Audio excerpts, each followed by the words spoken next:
अस्सलाम वालेकुम, नमस्कार, सत श्री अकाल एंड गुड इवनिंग। मैं हूं आरज़ू काज़मी और आप हमेशा की तरह से देख रहे हैं पॉइंट ऑफ व्यू।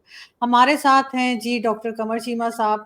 किसी तारुफ के मोहताज मेरा नहीं ख्याल कि मुझे कोई तारुफ कराना चाहिए, सभी सर को जानते हैं। बहुत शुक्रिया, क्या जा पाए। थैंक यू सो जी much. Madam. Thank you madam, thank you. सबसे पहले हम बात करेंगे पाकिस्तान की। अगर हम बात करें चीमा साहब, तो हमने ये तो देखा कि हमने जी यौम तकबीर भी मनाया।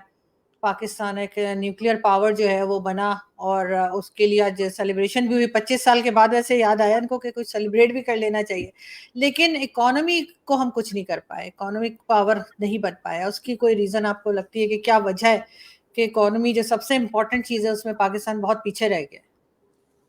और बहुत शुक्रिया मैडम। देखिए, पहली बात तो ये है कि किसी भी मुल्क के लिए, कौम के लिए जो सबसे इम्पोर्टेंट चीज़ है वो उसका दिफा होती है। अगर आपकी सिक्योरिटी है तो आप सारा कुछ कर सकते हैं। अगर सिक्योरिटी नहीं है तो आप रात को सो भी नहीं सकते। अगर आपको ये पता चले आपके घर का दरवाज़ा खुला हुआ है तो आपको रात को नींद नहीं आएगी अपने बेडरूम में, बेशक आप बेडरूम की कुंडी लगा के भी सोए हों, बिकॉज आपको पता है मेन दरवाज़ा जो है। Same is in any case for the country. Pakistan में भी यही था। पाकिस्तान ने यौम तकबीर मनाया आज। अनफॉर्चुनेटली हम हर चीज़ को पोलिटिसाइज कर देते हैं। एक तो पॉलिटिक्स आ गई है, हमने न्यूक्लियर प्रोग्राम को भी पोलिटिसाइज करने की कोशिश की। बहरहाल हुकूमत ने मना लिया। अगर गुड फेथ में देखा जाए तो मना लिया तो मना लिया, लेकिन जारी बात है मुल्क के अंदर अपोजिशन भी मौजूद है, मीडिया भी मौजूद है, जिनका काम है क्रिटिसाइज करना, और उन्होंने सही किया। उनकी अपनी एक चॉइस है, they have right to criticise. तो उसमें उन्होंने कहा जी कि आज क्यों मनाया। आज इमरान खान के केसेस लगे हुए थे, शाह महमूद कुरैशी के केसेस लगे हुए थे, शायद अदालतें रिहा ना कर दें, ये ना कर दें, वो ना कर दें, टाइम बाय किया है। चलें, ये भी सही है। वो केसेस कौन सा नहीं दोबारा लग सकते, और उनके कौन से केसेस एक दिन में खत्म हो जाने हैं, ये भी अपनी जगह पे ठीक है। लेकिन एक चीज तो मैडम माननी पड़ेगी कि पाकिस्तान ने न्यूक्लियर वेपन्स बना के बहुत अच्छा किया। आज हम सिक्योर हैं because of the nuclear weapons, वरना अदरवाइज हमारी इनसिक्योरिटी का कोई हाल नहीं था। आप जस्ट इमेजिन करें कि प्राइम मिनिस्टर मोदी या डॉक्टर जयशंकर या अमित शाह साहब या राजनाथ सिंह साहब आए रोज कहते हैं हम कश्मीर ले लेंगे, कश्मीर हमारा है, घुस के मारेंगे, ये करेंगे, वो करेंगे, but they can't do it. अभी रिसेंटली भी ये इलेक्शन कैंपेन के अंदर भी बातें यही हो रही हैं कि जी हम कश्मीर ले लेंगे। अच्छा, कह सकते हैं, कर नहीं सकते। करना, कहना आसान है, करना मुश्किल है। अभी बहुत सारे टीवी स्टेशन में इंडिया में ये बहस हुई, भाई कब लेंगे कश्मीर, कब जाएंगे, हमें बताएं। आप बार बार शोर मार डाल रहे हैं। ये सवाल हुए हैं कांग्रेस से, ये बीजेपी से, कि आप ये कह रहे हैं कश्मीर ले जाए ना ले, तो कैसे आके ले सकते हैं। लड़ना पड़ेगा, लड़के लेना पड़ेगा ना। अगर लड़ के लेना पड़ता तो पाकिस्तान लेना लेता। तो हम, जारी बात है, वो इसलिए नहीं कुछ ऐसा करते बिकॉज उनको पता है कि न्यूक्लियर वेपन्स हैं, मिसाइल पार है, लड़ना पड़ेगा, लेने के देने भी पड़ सकते हैं, बहुत कुछ हो सकता है। That's what they are thinking. दूसरी है कि हमने ये न्यूक्लियर वेपन्स, देखिए हम एक सिक्योरिटी स्टेट है, तो सिक्योरिटी स्टेट अपना जो ज्यादा पैसा लगाती है वो सिक्योरिटी पे लगाती है, वो ह्यूमन डेवलपमेंट पे नहीं लगाती। हमारे रिसोर्सेज कम है, तो जो रिसोर्सेज कम होते हैं वो ज़्यादा के सारे सिक्योरिटी पे लग जाते हैं और इंसानों के ऊपर पैसा नहीं लगता। और हमारी फिर दूसरा ये भी है कि मैडम हमारी जो पॉलिटिकल गवर्नमेंट्स हैं वो कंसिस्टेंट नहीं रही। हमारे इलेक्शंस 1970 में होते हैं, देखिए ना, 1947 में आप आज़ाद हुए हैं। इंडिया आप 1951 में कॉन्स्टिट्यूशन भी है, आ जाता है, इलेक्शन भी हो जाते हैं, वो एक डगर पे चल पड़ते हैं। वो अपनी डेमोक्रेसी की, कॉन्स्टिट्यूशन की रिस्पेक्ट करते हैं, हम नहीं रिस्पेक्ट करते। हमने अपने कॉन्स्टिट्यूशन की परवाह नहीं की, ना ही कॉन्स्टिट्यूशन बनाया। और अगर लोग जमहूरियतें आई भी हैं कहीं पे तो उनको हमने उड़ा के पछाड़ दिया। फौजी डिक्टेटर आ गए, ब्यूरोक्रेसी आ गई, साजिशें हुई, एक्सटर्नल इंटरनल। सो ना तो पॉलिटिकल स्टेबिलिटी इस मुल्क में रही। हमेशा जब पॉलिटिकल स्टेबिलिटी होती है तो इकोनॉमी आती है। अभी अगले दिन हम देख रहे थे कि इंडिया के अंदर नरेंद्र मोदी साहब इलेक्शन लड़ रहे हैं, कांग्रेस इलेक्शन लड़ रही है, लेकिन उनकी स्टॉक एक्सचेंज $5 ट्रिलियन पे पहुंच गई। क्यों भाई? इट मीन्स कि इतनी स्टेबिलिटी है मुल्क के अंदर कि जो मर्जी होता है, स्टॉक मार्केट को पता है कि हमें क्या करना है। वरना हमारे यहाँ इलेक्शन हो पहले ही 4 महीने पहले ही स्टॉक मार्केट नीचे गिर जाती है, लोग परेशान हो जाते हैं, पैसे फंस जाते हैं, ये नहीं होगा, वो नहीं होगा, बिकॉज अनसर्टेनिटी की वजह से। सो हमने मैडम 47 में भी, 8 में भी जंग लड़ी, 65 भी लड़ी, 71 भी लड़ी, कोल्ड वॉर में भी लड़ते रहे। फिर हमने न्यूक्लियर वेपन्स भी बनाया। फिर इंडिया जैसा मुल्क हमारे मुकाबले में था, बड़ी फौज थी उनकी, वो बड़ी तजर्बे कर रहे थे, न्यूक्लियर वेपन्स पे जा रहे थे, हम भी पीछे पीछे पीछे पीछे भागते रहे और पॉलिटिकल स्टेबिलिटी थी नहीं, जंगों का हिस्सा थे, घर में अफरा तफरी थी, तो रिसोर्सेज सही डिस्ट्रीब्यूट ही नहीं हुए। वो रिसोर्सेज जो लोगों पे जाना चाहिए थे, जो इकोनॉमी बेहतर होनी चाहिए थी, वो हुई नहीं। और आज ये हालत है कि आज हम जान के लाले पड़े हैं, कभी एक मुल्क कभी दूसरे मुल्क। मैं देख रहा था अंबानी साहब जो है वो अफ्रीका में पैसा लगा रहे हैं, यही इंडिया के बिलियनियर्स पाकिस्तान में पैसा लगा रहे होते हैं, उनको पता होता है नियरेस्ट मार्केट है, फायदा उठा सकते हैं। बिजनेसमैन ने तो फायदा उठाना होता है, बिजनेसमैन को तो पैसे से गर्ज होती है, बिजनेसमैन को तो इस चीज से गर्ज नहीं है कि पैसा मेरा कहाँ जा रहा है। तो वो घाना में 5G देंगे, लेकिन पाकिस्तान में तो 4G चल रहा है जी, बल्कि 1.5G चल रहा है जो मेरे इलाके में चल रहा है। बाकी आपके इलाके में तो हो सकता है 4G चल रहा हो, हमारे इलाके में तो फाइबर ऑप्टिक भी नहीं चलती। सो द पॉइंट इज के हमें ये चीजें जो है वो मार गई। अदरवाइज न्यूक्लियर वेपन बनाना अपने दिफा के लिए, दीज आर नॉट, वो जिसे कहते हैं ना कि पाकिस्तान के पास कोई चॉइस नहीं थी सिवाय नहीं, न्यूक्लियर। मगर सर, अब बात बात तो सारी यही है ना कि ये जो कहा जाता है कि हाँ जी हम न्यूक्लियर पावर है, और बार बार धमकियां दी जाती हैं दूसरी कंट्रीज को, जो कि किसी और कंट्री से कम ही ऐसा सुनने में आता है। लेकिन आपने जैसे बात की कि जी पाकिस्तान जो है वो क्योंकि भारत ने बना लिया तो जी हमने भी बना लिया, सब कुछ हो गया, ठीक है, सही है। लेकिन फिर भी सर वो जो कश्मीर की बात आपने की थी ना कि जी वो कश्मीर ले नहीं सके, तो सर 4 जंगें तो हमने भी लड़ी हैं, हम भी तो बार बार कश्मीर पर दावा दायर करते रहते हैं कि जी वो कश्मीर जो है वो भी हमारा हिस्सा है, हम उसे ले लेंगे। हमने भी कई बार ये बात की है। हम बार बार वहां के लोगों को उश्काते भी रहते हैं कि जी मतलब वो खड़े हो जाए अपने लिए, हम उनके साथ खड़े हैं। इस किस्म की स्टेटमेंट तो पाकिस्तान की तरफ से भी जाती रही है। 4 जंगों के बाद ना वो ले सके ना हम ले सके, तो है ये। नहीं देखिए, सिंपल सी बात है, जंगें तो हुई हैं। मैं सिंपल ये बात कर रहा हूँ कि हालात इस तरह के हैं कि अगर एक मुल्क ये कह रहा है कि हम कश्मीर ले लेंगे, तो एक हॉस्टाइल स्टेटमेंट है ना। तो पाकिस्तान के पास जो न्यूक्लियर वेपन है, that is a source of stability है। इंडिया ने भी तो कई दफा कहा है, वो भी तो बड़ी दफा बातें करते हैं, उधर भी तो कहते हैं कि हमने को फुलझड़ियां तो के लिए तो नहीं रखा हुआ न्यूक्लियर वेपन। अभी रिसेंटली मोदी साहब ने जो इंटरव्यू दिया था, एक एक रैली में बात की थी उन्होंने। उन्होंने कहा कि इमरान खान ने मुझे फ़ोन किया जब अभिनंदन उनके पास था, मैंने फ़ोन नहीं उठाया और इमरान खान ने उसको छोड़ दिया। अगर वो ना छोड़ते तो वो कत्ल की रात होती। तो कत्ल की रात से क्या मतलब है? अब बहुत सारे लोग तो इसको डिफाइन जानना चाहते हैं कि नरेंद्र मोदी साहब कत्ल की रात किसे कहते हैं? क्या चीज़ होता? क्या कत्ल होता? धमकियाँ ना सियासतदान पॉलिटिकल रैलीज़ में करते हैं। बंद कमरे में बैठ के बड़ी संजीदा होके नहीं करते, पॉलिटिकल लेवल पे करते हैं ताकि मैसेजिंग भी हो जाए और कहो जी वो तो पॉलिटिक्स कर रहे हैं, वो तो पब्लिक में हैं, तो ये उधर ही बनता है, तो ये चीज़ें। सो ये चलता है, दोनों तरफ से करते रहते हैं। ये कत्ल की रात नरेंद्र मोदी साहब ने क्या किसको कही है? कोई पापा न्यू गिनी को तो नहीं कही ना, पाकिस्तान को कही है उन्होंने। तो उसमें उसकी क्या डेफिनेशन की जाए, कैसे डेफिनेशन की जाए? So it's like this. लेकिन सर इस किस्म की स्टेटमेंट तो आपको पता है कि इलेक्शन वगैरह के ज़माने में चलती है। लेकिन अभी रिसेंटली मैंने, बल्कि आज ही मैंने एक वीडियो क्लिप देखा फवाद चौधरी साहब का। तो आप भी उन्हें जानते हैं, मैं भी थोड़ा बहुत जानती हूँ, थोड़ा बहुत वो भी मुझे जानते ही होंगे यकीनन। तो मैं आपसे पूछना चाह रही हूँ कि उन्होंने उस क्लिप में कहा कि जी जो वोटर्स हैं, भारत के जो वोटर्स हैं, वो नरेंद्र मोदी जी को हरा दें और उनके बजाय चाहे राहुल गांधी को ले आए, चाहे अरविंद केजरीवाल को ले आए, ममता बनर्जी को, किसी को भी ले आए, इसलिए कि मोदी जी जो है वो बड़े कट्टर हैं और कट्टरपंथी जो है वो भारत में फैल रही है उनकी वजह से। क्या पाकिस्तान में कट्टरपंथी नहीं है? आपको नहीं लगता अभी जो रिसेंटली सरगोदा का जो वाकया हुआ है उससे पहले भी चर्चेस जलाए गए थे पाकिस्तान में, मंदिर भी तोड़े जाते हैं, और अभी भी क्रिश्चियन जो थे उनको जिस तरह से मारा पीटा गया है और जो कुछ हुआ है, तो वो कट्टरपंथी हमारे पॉलिटिशियंस को हमारे यहाँ नजर क्यों नहीं आती? और दूसरे के इलेक्शन में जाकर इस किस्म की स्टेटमेंट देना कि उनके वोटर्स को आप मिसगाइड कर रहे हैं, या वोट एवर आप अपना कोई आइडिया दे रहे हैं, अगर मिसगाइड का वर्ड ना भी मैं यूज करूँ, आप उनके वोटर्स को अपनी तरफ से आइडिया दे रहे हैं कि जी उस पार्टी को वोट ना दें, उस पार्टी को दें, क्या ये सही है? देखिए, पहली बात तो ये है कि largely it's all about politics. ये सियासत है ना, ठीक है जी। सियासत इस तरह है कि सियासतदान ऐसी बातें करते रहते हैं। उन्होंने बातें की हैं, क्या नाम है उसका जो अ, फवाद चौधरी साहब ने, कि उनको वोट दें।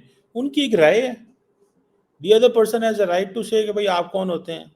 फवाद चौधरी के पास भी एक राय है, वो दे ना दे, मतलब दे दी है तो ठीक है, उनकी चॉइस है, क्या फ़र्क पड़ता है इससे। कट्टरपंथी की डेफिनेशन किस इशू के ऊपर कट्टरपंथी की बात हो रही है? Religious religious. कट्टरपंथी, हम्म। पॉलिटिकल है, किस चीज़ की है? देखा जाए, अभी जो जो सरगोदा में हुआ, किसी पॉलिटिकल पार्टी ने उसके ऊपर बात ही नहीं की, ठीक है? हुँ। बुरी बात है, बात करनी चाहिए थी, डिस्कशन करनी चाहिए थी, ठीक है जी? ये बातें जो हैं दे आर देयर, क्यों नहीं करनी चाहिए? बिल्कुल बात करनी चाहिए थी। कट्टरपंथी, किस कट्टरपंथी की रेफरेंस की बातें हो रही हैं? सो ये बातें नहीं इम्पोर्टेंट कि फवाद चौधरी ने ये कहा या किसने कहा। पॉलिटिशियंस हैं, they have a right of opinion. क्या कांग्रेस के इंडिया के अंदर नहीं लोग कह रहे हैं कि इसको वोट दें, इसको वोट ना दें? कहते हैं। आपको याद होगा जब डोनाल्ड ट्रंप इलेक्शन लड़ने लगे थे दूसरी दफा, तो हाउडी मोदी इधर किया गया था इंडिया के अंदर। वो क्यों किया गया था? नरेंद्र मोदी ने बेसिकली अपने इंडियन डायस्पोरा को अमेरिका में कहा था कि मैं इस बंदे को पसंद करता हूं या मैं चाहता हूं कि आप इसको वोट दें। That was a tacit understanding. Political अमेरिकी सदर इंडिया के अंदर आके आके रैली करेगा स्टेडियम के अंदर, किस लिए? कोई उनका क्या काम है? उनका काम है तो वो दिल्ली एयरपोर्ट उतरेंगे, वो कहीं ऑफिस जाएंगे, मुलाकातें करेंगे, निकल जाएंगे। लेकिन वो पॉलिटिकल रैलीज करते हैं क्यों? To give a message to वो जो 3-4 मिलियन इंडियंस हैं अमेरिका के अंदर, कि ये बताया जाता है कि इंडियन और अमेरिका के जो ताल्लुकात हैं वो ट्रंप साहब की वजह से अच्छे होंगे। सो ये एक अंडरस्टैंडिंग दी जाती है, ठीक है? सो ये चलता है। कई लोग एक्सप्लिसिटली कह लेते हैं ओपनली, कई लोग ढके छुपे तरीके से कह लेते हैं। बिल्कुल सही, लेकिन बहरहाल लगता यही है कि इस वक़्त फवाद चौधरी साहब जो हैं, वो थोड़ा बहुत एक्टिव हुए हुए हैं भारत की इलेक्शंस को लेकर। लेकिन पाकिस्तान में भी जो है, अगर हम देखें, इमरान खान साहब की तरफ से अजीब-अजीब स्टेटमेंट्स आ रही हैं। वो एक बार फिर 71 को याद कर रहे हैं। उनका कहना ये है कि शेख मुजीबुर रहमान का ज़िक्र एक बार फिर निकाल लिया है पीटीआई ने। आपका ख़्याल है कि आपको क्या लगता है कि क्यों ये सब कुछ हो रहा है? हम दोबारा से 71 को बार-बार हमारी पॉलिटिकल पार्टीज़ क्यों दोहरा रही हैं? बेसिकली तो फौज से लड़ाई है उनकी, और क्या है? शेख मुजीब और बांग्लादेश का क्या रेफरेंस बनता है? कुछ भी नहीं है। फौज से गुडी गुडी हो जाएंगे तो ये तो गालियां देंगे अगर आप फौज के खिलाफ बात करेंगे। आपने देखा नहीं कि इमरान खान क्या कहते थे? फौज का काम है मेरे फोन टेप करे, फौज का काम है मेरे ये करे, फौज का काम है मेरे एमएनए पूरे करे। अब हुकूमत में थे, अपोजिशन में आ गए, ओए फौज कौन होती है? ये अपॉर्चुनिस्ट लोग हैं। इनकी कौन सी बात है? क्या ये कोई डेमोक्रेट है? नवाज शरीफ को भी देख लें, कोई डेमोक्रेट है? जब ऑपोजिशन में थे तो कहते थे फलान ने ऐसे कर दिया, वोट को इज्जत दी, हुकूमत में आया चुप करके बोल रहे हैं ना, वोट की इज्जत दी, की बात नहीं करनी। इमरान खान है, जब बाजवा सपोर्ट कर रहा था तो बाजवा सबसे अच्छा जर्नैल है, बाजवा ने सपोर्ट पीछे की, गद्दार है मीर सादक मीर जाफर। ये कोई बंदे हैं? इनकी क्या बातें करते हैं मैडम? इनकी बातों को छोड़ें। यहाँ तो हो ना कि आप बड़े असूल के पसंद हो, असूल पसंद शख्स हो, तो हम कहें यार वाह बड़ी बात है यार, हमेशा जमहूरियत को सपोर्ट किया है, फौज की मुदाखलत के खिलाफ है। फौज को तो कहते हैं सानू लैके आओ, तरले पाँव में पड़े होते हैं ये जाग। तो इनकी छोड़े, इनकी यहाँ तो कोई वो, ये फौज से लड़ाई की बातें हैं, ये चलती रहेगी लड़ाई। इमरान खान लेकिन जिंदगी में पहली दफा करने लगे हैं, उन्होंने बाकियों ने पहले कर करके देख ली हैं, ये पहली दफा करने हैं, ये भी करके देख लें की लब्ध है।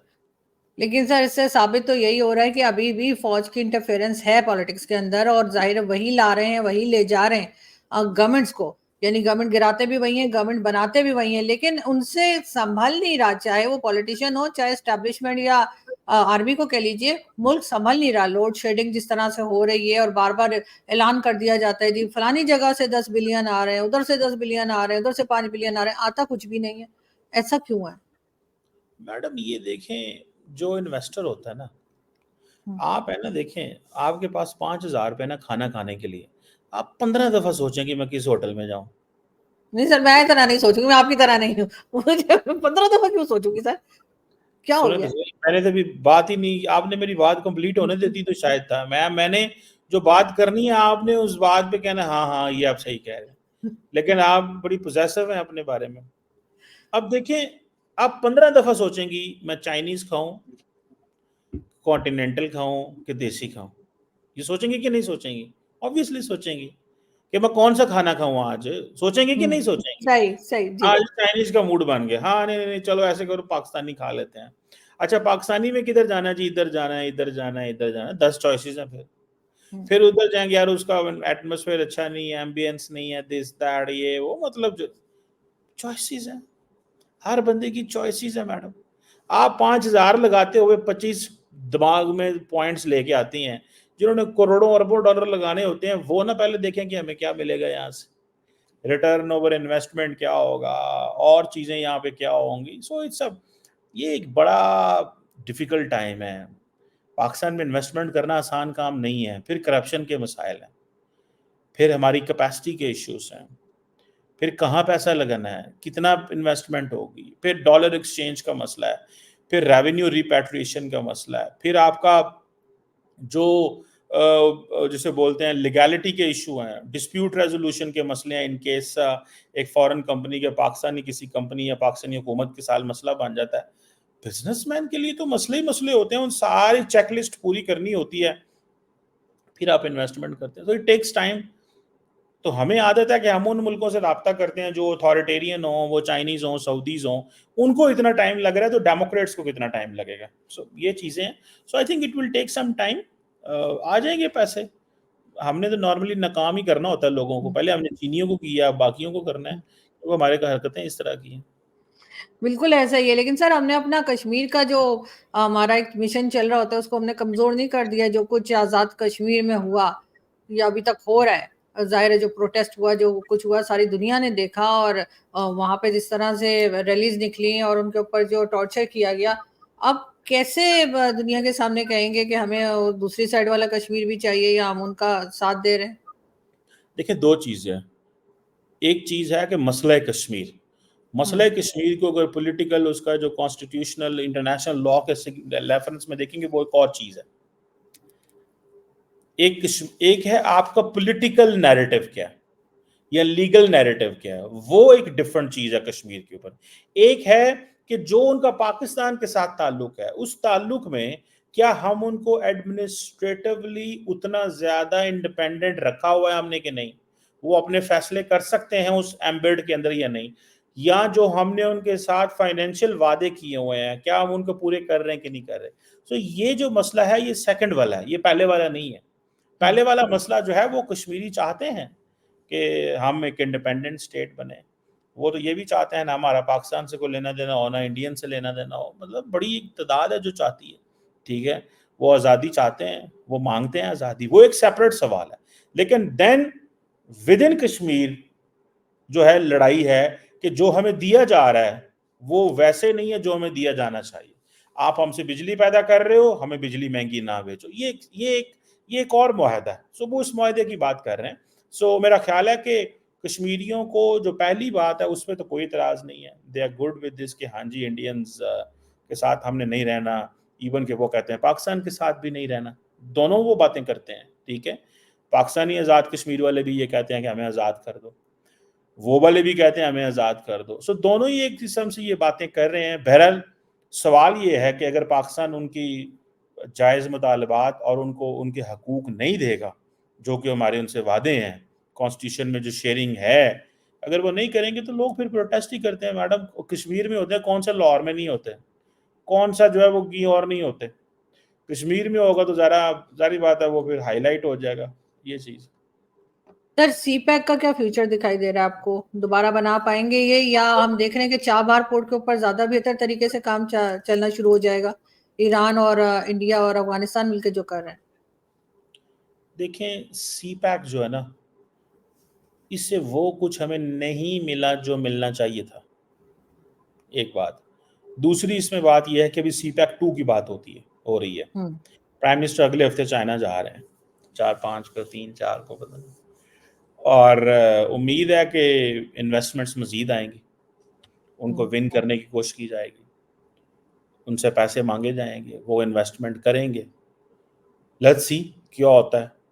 लेकिन वो नाराज़ भी हैं, उनके सिक्योरिटी के मसले हैं, उनके रेवेन्यू रिपैट्रिएशन के मसले हैं, उनके प्राइवेट सेक्टर का एक तजर्बा जो हमारे साथ हुआ वो अच्छा नहीं हुआ। So things are not that good, but yes, चीन जैसे मुल्क के लिए क्या फ़र्क पड़ता है यार, पाकिस्तान में कोई पैसे फंस फूस भी जाएँ इधर। ये तो हम गरीब मुल्क हैं, हमारा थोड़ा सा मसला है, कोई हम 200-400 मिलियन, 1 अरब डॉलर, 2 अरब डॉलर में रोते रहते हैं, उनको क्या फ़र्क पड़ता है मैडम। उनके लिए तो पीनट्स हैं ये। तो लेकिन कंपनियां तो कंपनी होती हैं मैडम, उनको तो अपने प्रॉफिट से गर्ज होता है। अगले दिन कतरियों ने भी पैसे मांग लिए, उन्होंने कहा साढ़े पैसे दे, तो बनाए जिते ने पैसे, एक ही तमाशा है। सो कोई भी आपको नहीं छोड़ता, सगा भाई भाई को नहीं छोड़ता हो तो फिर चीन, कतर, सऊदी अरब। जी बिल्कुल, मैडम। लेकिन सर ऐसे कब तक मुल्क चलाया जा सकता है दूसरों से पैसे मांग मांग के? लेकिन लास्ट में मैं मैडम आपसे जितनी देर चलाएंगे ऐसे ही, ठीक है। देखिए ये इसमें कोई परेशान होने वाली बात नहीं है, जितनी देर ऐसे चलाएंगे इंशाल्लाह ताला, आप, मैं आपको गारंटी देता हूँ जितनी देर चलाएंगे, और ऐसे ही चलाएंगे, इससे ऐसे भी ही बुरा चलाएंगे। चलाएंगे, इससे भी बुरा चलाएंगे, और दस और साढ़े सर, लाख। मतलब हम सुधरने वाले नहीं है, लेकिन लास्ट में जाते जाते चीमा साहब, भारत के इलेक्शंस के बाद जो नई गवर्नमेंट आएगी, जो कि लग यही रहा है कि बीजेपी की ही आएगी, क्या उम्मीद है आपको? पाकिस्तान से बात होगी, कोई ट्रेड वगैरह खोलेंगे या कहेंगे बस हटो ऊपर? देखिए मेरी बात सुनो, वो जो मर्जी करें, मोदी साहब आए या मोदी साहब ना आए, पाकिस्तान को, देखें पाकिस्तान को कोशिश करनी चाहिए इंडिया से हालात अच्छे हों, लेकिन होंगे नहीं, ठीक है जी। अगर तो मोदी साहब को मेजोरिटी मिली तो जारी बात है, इंसान है, दिमाग खराब हो जाता है, कहता है यार मैं क्यों बात करूं इनसे, मुझे क्या जरूरत है इनसे बात करने की, जैसे एक माइंडसेट है उनका, ठीक है।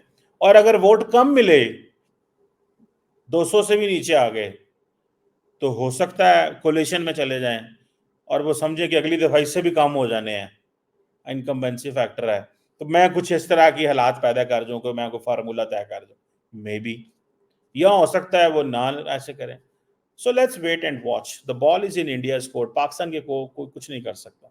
मोदी साहब आज कहेंगे आज बात हो जाएगी, मोदी साहब साल बाद कहेंगे 7 साल बाद होगी, हम तो तैयार बैठे हुए हैं, ऐसे तो खलोते हैं बॉर्डर पे, खलोते हैं मैडम, वीजे लुआ के, पासपोर्ट हमारे हार हाथ फूल में, लेके, हार फूल लेके हम खड़े हैं कि किसी खड़े हुए तरीके हैं। से वो मोदी ओके साहब कर दें। मोदी साहब जो है ना वो, लेट्स सी क्या होता है मैडम, मेरा नहीं ख्याल कि कोई इतना सोचना चाहिए, तैयारी मुकम्मल रखनी चाहिए इंडिया से बात करने के लिए, और बात होनी भी चाहिए। इंडिया एक बहुत इंपॉर्टेंट मुल्क है इस खित्ते का, उसका बड़ा इन्फ्लुएंस है इधर, ठीक है ना जी। सो ये चीज़ें हैं, मैं समझता हूँ जी।